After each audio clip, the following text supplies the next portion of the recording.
Movie की शुरुआत में हम एक फैमिली को देखते हैं जिसमें एक हस्बैंड और वाइफ होते हैं और उनके 4 छोटे बच्चे जिम्मी, सैमी, कैथी और नेथन। इस फिल्म में डैड का कोई नाम नहीं दिया गया है, इसलिए ताकि आपको मूवी अच्छे से समझ आए तो हम उन्हें एली और जॉन बुलाएंगे। देखने में तो ये फैमिली बाकी फैमिलीज़ की तरह ही थी, लेकिन अंदर ही अंदर ये फैमिली बाकी फैमिलीज़ से बिल्कुल अलग थी। साल है 1980। ये फिल्म जब शुरू होती है तब इस परिवार का छोटा बेटा नाथन सिर्फ 6 महीने का है। एली का पूरा दिन बच्चों को संभालते संभालते और बच्चों के कामों में ही गुजर जाता है और जॉन तो घर में रहता ही नहीं। वो एक ट्रक ड्राइवर है जो अपने परिवार के लिए कमाने की वजह से उनको टाइम ही नहीं दे पाता। उनके बच्चे बहुत छोटे हैं, वो लोग अपने पापा की एब्सेंस को ज़्यादा फील नहीं कर पाते, लेकिन एली अपने हस्बैंड को बहुत मिस करती है। घर की जिम्मेदारियों से वो तंग आ चुकी थी। ऊपर से उनका घर खेत के बीचों बीच है, जहाँ चारों तरफ खेत के अलावा कुछ भी नहीं है, सिर्फ एक क्रीपी सा क्रोपर छोड़कर। और एंटरटेनमेंट के नाम पर एक टीवी है जो मैक्सिमम टाइम ग्लिच करता है। बिजली के नाम पर एक एयर कंडीशनर है जो बहुत आवाज़ करता है, इसलिए उसको बंद करना ही बेहतर है। जॉन फाइनेंशियली स्टेबल होने की बहुत कोशिश करता है, लेकिन उसकी कमाई बहुत ही कम है और इतने कम पैसों में सब कुछ मैनेज करना और अपने सारे सपनों को भुलाकर एक बेरंग ज़िंदगी जीना एक यंग मॉम के लिए बहुत ही डिफ़िकल्ट था। तभी एक रात जॉन अपनी ड्यूटी ख़त्म करके घर वापस आता है। ये रात उसने ड्राइव किया था, इसलिए नॉर्मल से वो बहुत ज़्यादा टायर्ड था, तो घर लौटते ही वो सो जाता है। अपनी वाइफ की ओर देखने का टाइम भी उसके पास नहीं था, अपनी वाइफ की तरफ देखने का समय भी नहीं था उसके पास। तभी हम एली को देखते हैं। वो बहुत ही ज़्यादा डिप्रेस्ड है और हमेशा रोती रहती है। कोई आवाज़ उसे बर्दाश्त नहीं होती, वो खुद से ही इरिटेट होती रहती है। और जॉन है कि वो ये सब देखकर भी अनदेखा कर देता है। उसके पास इन सब पर ध्यान देने का बिल्कुल समय ही नहीं है। वो आज रात ही फिर से निकलने वाला है, लेकिन उनका बड़ा बेटा ये सब नोटिस करता है। उसकी माँ हमेशा ही उदास रहती है, ये उसको ठीक नहीं लगता। वो अपने डैड को ये बात बताता है, लेकिन जॉन उसको कहता है कि ये नेचुरल है। किसी भी बच्चे के जन्म के बाद मॉम्स को ऐसे सिम्टम्स होते रहते हैं। कैथी का जन्म का वक्त भी हुआ था, इसमें डरने की कोई बात नहीं है। कुछ दिनों में वो खुद ही ठीक हो जाएगी। हम देखते हैं उनके घर में एक रेडियो है।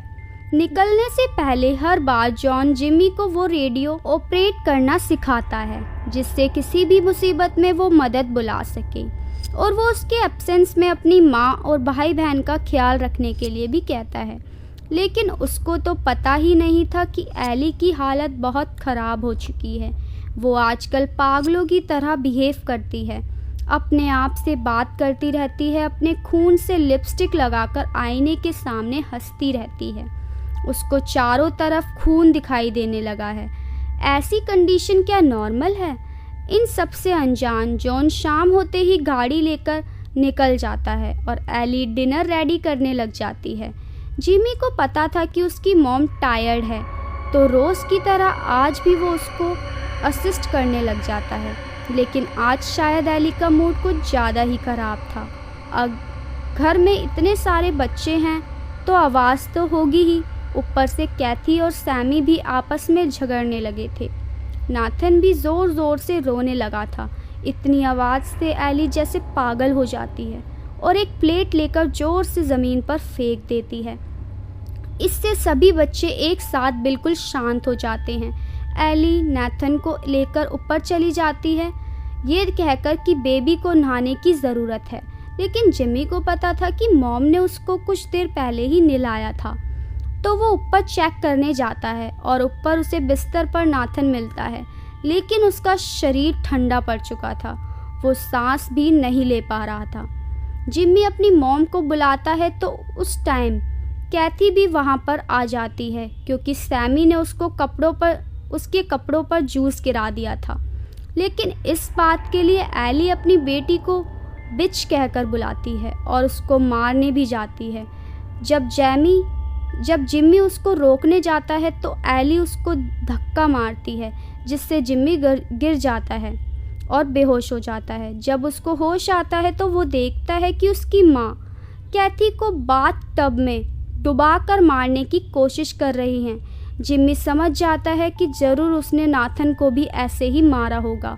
तभी जिम्मी अपनी बहन को बचाने के लिए एक मिरर से अपनी माँ पर वार करता है, जिससे वो बेहोश हो जाती है और जिम्मी कैथी को लेकर नीचे जाने लगता है। खुशकिस्मती से कैथी को होश आ जाता है और वो बच जाती है। तो जिम्मी अपने भाई सैमी को अपनी साइकिल देता है और उनकी one and only neighbour Lester के पास जाने के लिए कहता है, जो यहाँ से कुछ ही दूर रहता है, और खुद कैथी को लेकर घर के पीछे छुपने की कोशिश करता है। मगर सैमी निकलने से पहले ही एली उसको पकड़ लेती है और जिस आईने से जिम्मी ने उसको मारा था, उसी के शॉट के बाद एक स्टेप करके अपने ही बेटे को मार डालती है। एक बेटे को मारने के बाद ये पागल माँ अपनी बाकी बच्चों को भी चेस करने लगती है। जिम्मी कैथी को लेकर खेत के अंदर चलने लगता है। पीछे से कोई आवाज़ नहीं आ रही थी तो उन्हें लगा वो लोग सेफ हैं, लेकिन ठीक उसी टाइम उन्हें पता लगता है कि उनकी माँ ट्रैक्टर से उनका पीछा कर रही हैं। जिम्मी एक पत्थर उठाकर ट्रैक्टर की ओर फेंकता है, जो डायरेक्टली जाकर एली को हिट करता है और वो कुछ सेकंड के लिए कंफ्यूज हो जाती है। इसी का फ़ायदा उठाकर ये दो बच्चे दूसरी तरफ भागने लगते हैं, लेकिन कैथी बीच रास्ते में गिर जाती है। उसके पैर में चोट पहुंची थी और बेचारी बच्ची रोने लगती है। तो जिम्मी बिल्कुल एक बड़े भाई की तरह उसको संभालते हुए सामने वाले फार्म में जाता है और वहां उसको एक पट्टी मिल जाती है। लेकिन वो अपनी बहन का फर्स्ट एड कर पाए उससे पहले उन्हें फिर से एक ट्रैक्टर की आवाज़ सुनाई देती है। लेकिन कैथी चल नहीं पा रही थी, उन्हें किसी भी तरह यहीं पर छुपना था। तो जिम्मी कैथी को वहां पर रखे क्रेट्स के अंदर छुपने के लिए कहता है और खुद ऊपर जाकर रैक के अंदर छुप जाता है। और ठीक उसी वक्त एली फार्म के अंदर आ जाती है। वो पूरी तरह से पागल हो चुकी थी, उसके कपड़े खून से लथपथ हो चुके थे और उसके फेस पर एक क्रीपी सी स्माइल थी। वो कभी एक पल में माँ की तरह अपने बच्चों को बुला रही थी और दूसरे ही पल में अपने ही बच्चों को हंट कर रही थी। उसके बच्चे उससे भाग रहे थे, ये उसे सहन नहीं हो पा रहा था। तो वो एक फॉर्ट उठा लेती है और इधर उधर मारने लगती है और चीज़ों को उठाकर फेंकने लगती है। और तभी उसको कैथी मिल जाती है। वो बहुत ज़्यादा डरी हुई थी। अपनी माँ को देखकर उसका गला सूख चुका था, आवाज़ ही नहीं निकल रही थी। लेकिन उस माँ को अपनी मासूम सी बेटी पर ज़रा सी भी दया नहीं आई। वो जिम्मी के सामने ही उसकी बहन को इस फोर्ट से मार डालती है और फिर एक बार उसका शरीर, चेहरा और कपड़े सब खून से लाल हो चुके थे। अभी सिर्फ जिम्मी ही बचा था। वो रैक से सारा सामान लेकर एली पर फेंक देता है और खुद चिकन कुक के अंदर जाकर छुप जाता है। वो इतनी कोशिश कर रहा था एली से भागने की, मगर पता नहीं कैसे हर बार एली को पता चल जाता है कि वो कहाँ है। एली उसको डराने के लिए ही एक चिकन को ब्रूटली बिहेव करती है। ऑलरेडी उसने पिक ऑस्कर को मार डाला था। अभी वो एक चॉपर लेकर जिम्मी को चेस करती है। एक छोटे से होल से जिम्मी दूसरे सेक्शन में जा पहुंचता है, जहां से एली गुजर नहीं पाती। वो वहीं से हाथ बढ़ाकर जिम्मी को पकड़ने की कोशिश करती है और उस चॉपर से उसके पैर में घाव भी कर देती है। ऑलरेडी यहाँ पर आते समय हड़बड़ी में जिम्मी के उसी पैर में कीलें चुभ गई थी, तो उसकी तो हालत ही खराब हो चुकी थी। वो सिर्फ भगवान का नाम ले रहा था कि कोई मिरेकल हो जाए और एली अपने आपे में वापस आ जाए। लेकिन तभी उस तरफ एक डॉग वहाँ पहुँच जाता है। वो एली पर हमला कर देता है, जिससे जिम्मी को दूसरे होल से बाहर निकलने का मौका मिल जाता है। मगर बदले में एली इस बेजुबान जानवर के टुकड़े टुकड़े कर देती है। वो खुद भी काफ़ी थक चुकी थी तो वो वहीं पर पड़ी रहती है। उधर इतना सब कुछ हो जाने के बाद लिस्टर इस डॉगी की आवाज़ से यहाँ आ पहुँचता है और उसे भी एली के हाथों बेमौत मरना पड़ता है। इसके बाद एली फिर से जिमी को ढूंढने लगती है जो तब तक घर पर आ चुका था। घर पहुंचकर वो सबसे पहले बर्नर्स को ऑन कर देता है और नल को खुला छोड़ देता है, जिससे इस घर में गैस और पानी भर जाता है। उसके बाद रेडियो से अपने डैड को कांटेक्ट करने की कोशिश करता है मगर कांटेक्ट नहीं हो पा रहा था।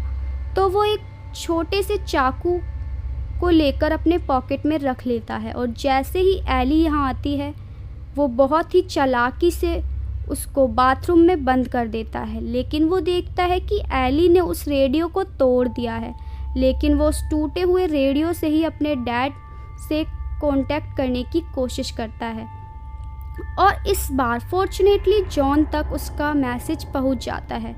जॉन क्लियरली कुछ सुन नहीं पाता, बस हेल्प और पुलिस यही 2 वर्ड उसके कान तक पहुंच पाते हैं। इसके ठीक बाद ही एली बाथरूम का दरवाज़ा तोड़कर इस कमरे में पहुंचकर रेडियो के कॉर्ड्स ही तोड़ देती है। अब जिमी के पास बचने का कोई रास्ता नहीं बचा था, लेकिन वो आखिरी कोशिश करता है और एली के हाथ के चाकू को छीनकर उसके ही पैर में स्टैब कर देता है। एली दर्द में तड़प उठती है, जिससे जिमी को भागने का समय मिल जाता है, मगर बदले में वो जिमी को भी स्टैब करती है।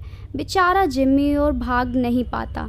एली उसका गला दबाने लगती है, लेकिन तभी उसके अंदर अपने आप को बचाने की ताकत आ जाती है और वो उसको धक्का मार देता है।